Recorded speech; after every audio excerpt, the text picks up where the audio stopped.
Hello friends, আমার channel town Barbie's লাইফস্টাইলে তোমাদের সকলকে স্বাগত। তোমরা আমার আগের ভিডিওতে দেখেছো তিন্নিদের বাড়িতে ওর ঠাম্মি এসেছে, আর এসেই তিন্নির চুলের যত্ন নিতে শুরু করে দিয়েছে। তাহলে চলো দেখে নিই গল্পের পরে কি হতে চলেছে। ইস দিদি ভাই, কি অবস্থা করেছো চুলের! একটু চুপটিক হয়ে বসো দেখি, আমি ভালো করে বেঁধে দিই।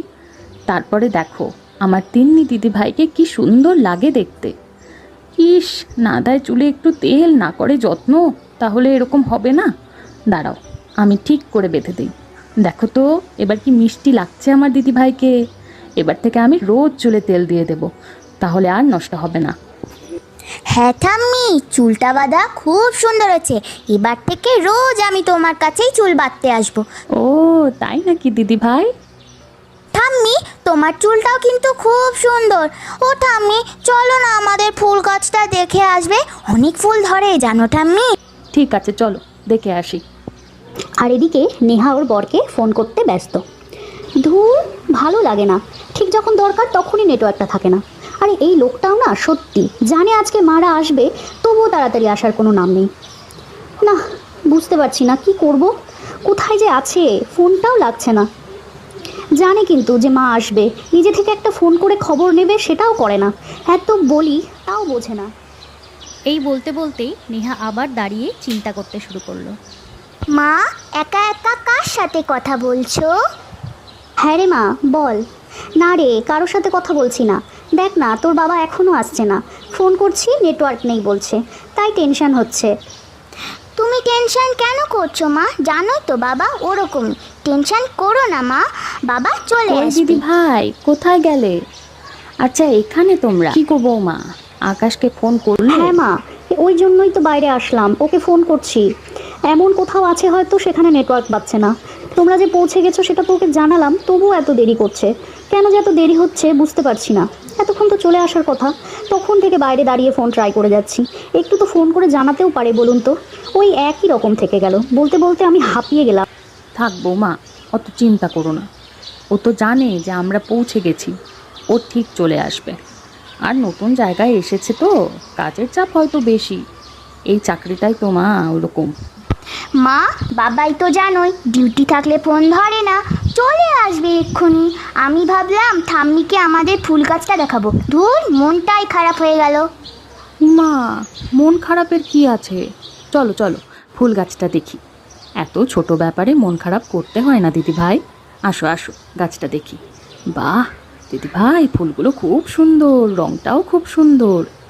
হ্যাঁ ঠাম্মি, বললাম না তোমার ভালো লাগবে, আমারও খুব ভালো লাগে। জানো ঠাম্মি, বাবা এই গাছের ফুল তুললেই বকে আমাদের। মা, আপনি তাহলে একটু তিন্নির সাথে এখানে থাকুন, আমি ভেতরে যাই, দেখি রান্নাটা কত দূর হলো। যদিও রাধা আছে, তাও দেখি। আপনারা এখানে থাকুন, আমি যাই। হ্যাঁ মা, তুমি যাও, আর এত চিন্তা করো না, ও ঠিক চলে আসবে। আর আমরা তো বাইরেই আছি, ও এখানেই আসবে, তুমি চিন্তা করো না। আর কি করব মা, ও তো অভ্যাস হয়ে গেছে।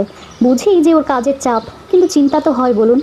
ঠিক আছে মা, যাই আমি তাহলে, ভেতরে গিয়ে দেখি রাধা কি করছে। এই বলেই নেহা ভেতরে চলে গেল। আর এদিকে ঠাম্মি আর তিন্নি মিলে ফুল গাছটা দেখলো, আর ঠাম্মি তিন্নিকে অনেকগুলো ফুল পেড়ে দিল। ঠাম্মি, আর পেরো না, বাবা এসে বকবে তোমাকে, আমাকে আর বোনকে খুব বকে। তোমাকেও বকবে, আর পেরো না ঠাম্মি। দিদি ভাই, তোমার বাবা আর এত সাহস নেই যে তোমার ঠাম্মিকে বকবে, বুঝলে? পাগলি মেয়ে। হ্যাঁ ঠাম্মি, তুমি তো বাবাইয়ের মা, তোমাকে বাবাই কি করে বকবে? কিন্তু ঠাম্মি, তুমি বাবাইকে বলো কিন্তু, আমি তোমাকে বারণ করেছিলাম। একটু বকা খাবে মাঝে মাঝে, বকা খাওয়া ভালো দিদি ভাই। না ঠাম্মি, তুমি বলবে না কিন্তু বাবাইকে। এইভাবেই ঠাম্মি আর তিন্নি ফুল পাড়ছিল আর গল্প করছিল। কিছুক্ষণ পর নেহা আবার বাইরে বেরিয়ে এলো। কি ব্যাপার, ঠাম্মির কাছে কি নালিশ করা হচ্ছে? কি যেন শুনতে পেলাম মনে হলো। এত কথা বলে না মেয়েটা, একটুও চুপ থাকতে পারিস না তুই, তাই না রে? না না মা, আমি কিছু বলিনি, তুমি ঠাম্মির কাছে শুনে দেখো। মা, আপনাকে খুব বিরক্ত করছে তাই না? আপনি ভেতরে গিয়ে একটু রেস্ট নিন না। মা, ও খুব লক্ষ্মী মেয়ে, আমাকে একদম বিরক্ত করছে না। আমার এখানে থাকতে খুব ভালো লাগে। তা তুমি আকাশকে কি আরেকবার ফোন করেছো? আরেকবার ফোন করে দেখতে পারো। হ্যাঁ মা, আমি আবার চেষ্টা করলাম, ওই একই নেটওয়ার্ক প্রবলেম বলছে।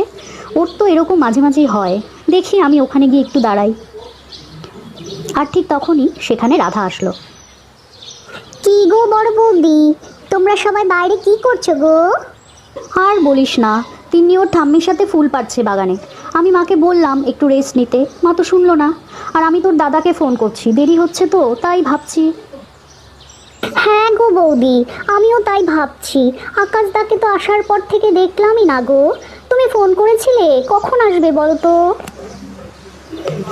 এই কথা বলতে বলতেই সেখানে আকাশবাবু সামনে এসে হাজির। কি গো গিন্নি, কার অপেক্ষা করছো? নিশ্চয়ই এতক্ষণে হাজারবার ফোন করা হয়ে গেছে। বুঝলি তো রাধা, এবার মনে হয় আমাকে চাকরিটা ছেড়েই দিতে হবে, আর তোর বৌদির সাথে বসে রান্নাবাড়ি করতে হবে। ইস রাধা, কি করছিস? এক্ষুনি তো পড়ে যেতাম। ওহো বৌদি গো, বুঝতে পারিনি তো। আরে পাগলি মেয়ে, তোরও তো লাগতো, তুইও তো পড়ে যেতি। আরে বৌদি গো, দাদার সাথে কথা বলতে এগিয়ে আসছিলাম। নেহা, তোমার লাগেনি তো? না না, আমার লাগেনি, আমি ঠিক আছি। এই বলে আকাশ ভেতরের দিকে গেল। বাবাই তুমি এখন আসলে? ঠাম্মিরা তো কখন চলে এসছে, আমি তো খুব মজা করেছি। একটু দাঁড়াও সোনা মা, ঠাম্মিকে প্রণাম করে নি।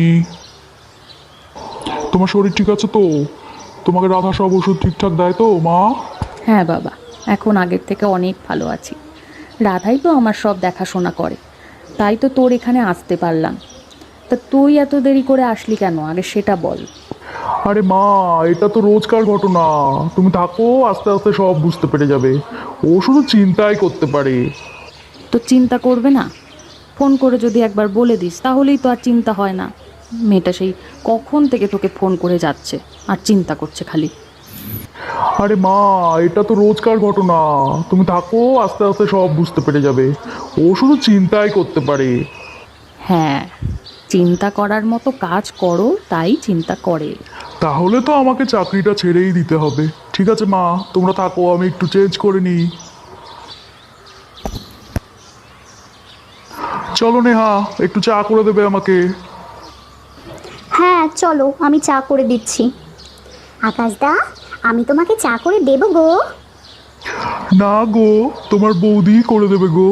তোর টানটা কিন্তু থেকেই গেল রাধা। এই কথা বলেই আকাশ আর নেহা দুজনেই হাসতে হাসতে ঘরের ভেতরে চলে গেল। আর এদিকে দিয়া ওর মেয়েকে নিয়ে বাইরে বেরিয়ে এলো। ইস, মেয়েটাকে নিয়ে আর পারি না, এত জেদ করে। ঘুম থেকে উঠেই শুরু করেছে, দিদি কোথায়, ঠাম্মি কোথায়। এই যে তিন্নি, বোনকে সামলাও। আর পারা যায় না মেয়েটাকে নিয়ে। দিদি ভাই উঠে গেছে নাকি? আসো দিদি ভাই, আমার কোলে এসো। দাও বৌমা, ওকে আমার কোলে দাও। আর বলবেন না মা, সেই যে শুরু করেছে। ঘুম থেকে উঠে কিছুতেই শান্ত করাতে পারছি না। সে না খাবে না কিছু করবে। আমি বলছি নিয়ে যাচ্ছি, কিন্তু কে কার কথা শোনে। কিরে রাধা, ওখানে দাঁড়িয়ে আছিস কেন? এখানে এসে বস।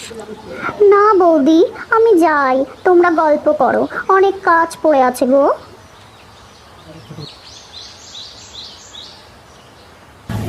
রাধা ঘরের ভেতরে গেল, আর এদিকে শাশুড়ি বৌমা মিলে বাগানে বসে গল্প করতে থাকলো। আর ঠিক তখনই সেখানে পাখি হাতে একটা পুতুল নিয়ে তিন্নিকে দেখাতে আসলো। তিনি বাড়িতে আছিস? দেখ আমার হাতে এটা কি, তোকে দেখানোর জন্য আনলাম। তোর হাতে ওটা কি রে পাখি, দেখি আমাকে দেখা।